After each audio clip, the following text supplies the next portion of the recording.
জাতীয় নির্বাচনে গণতান্ত্রিক সংস্কার জোট নামে মধ্যমপন্থা জোট করতে যাচ্ছে তরুণদের দল এনসিপি।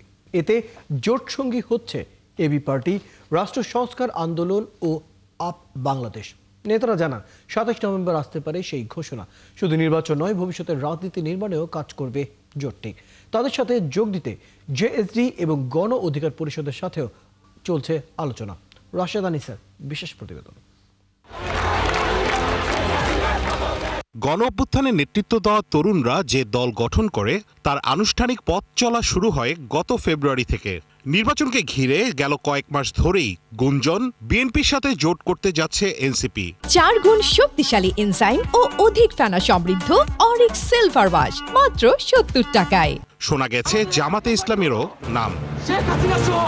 সেই গুঞ্জন উড়িয়ে দিয়ে দুটি রাজনৈতিক দল ও দুটি সংগঠনের সাথে জোট করছে এনসিপি। দলটির নেতারা বলছেন 27 নভেম্বরই আসবে সেই ঘোষণা। 4টি দলের বাইরে জেএসডি ও গণ অধিকার পরিষদও তাদের জোট সঙ্গী হতে পারে। আমাদের এই যে 4টি রাজনৈতিক দলের নিয়ে আলোচনা হচ্ছে, 2টি রাজনৈতিক দল এবং 2টি রাজনৈতিক প্ল্যাটফর্ম, এটার পাশাপাশি জেএসডি এবং গণ অধিকার পরিষদ তাদের সাথেও একটা আলোচনা চলছে। তো সামগ্রিকভাবে আমরা মনে করি যে এটা আত্মপ্রকাশ পাওয়ার পূর্ব পর্যন্ত এটার সিদ্ধান্তের পরিবর্তন, সংযোজন, বিয়োজন হতে পারে।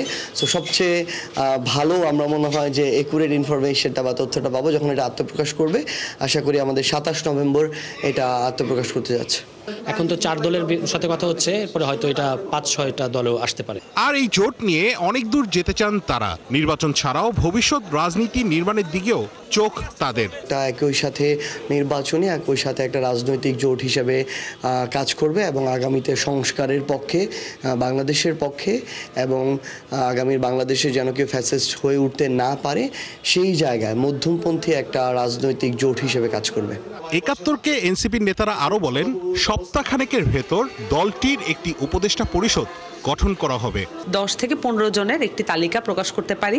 আমাদের একটা প্রাথমিক তালিকা তৈরি হয়েছে। সেই সাথে যারা এই যে গত কয়েকদিনের কার্যক্রমে আপনারা দেখেছেন নতুন প্রার্থীরা আমাদের সাথে যোগাযোগ করেছে, আগামী 1 সপ্তাহের মধ্যে ইনশাল্লাহ চলে আসবে। একই সাথে ত্রয়োদশ জাতীয় নির্বাচনের জন্য প্রাথমিক প্রার্থী তালিকা ঘোষণা করবে এনসিপি।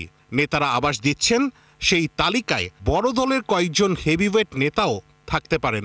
ঢাকা মহানগরের একটা সংসদীয় আসনে একজন বিএনপির প্রার্থী ছিলেন 18 নির্বাচনে, উনি এখন এবার এসে আমাদের এনসিপির মনোনয়ন নিয়েছেন। রাশেদ আনিস, 71, ঢাকা।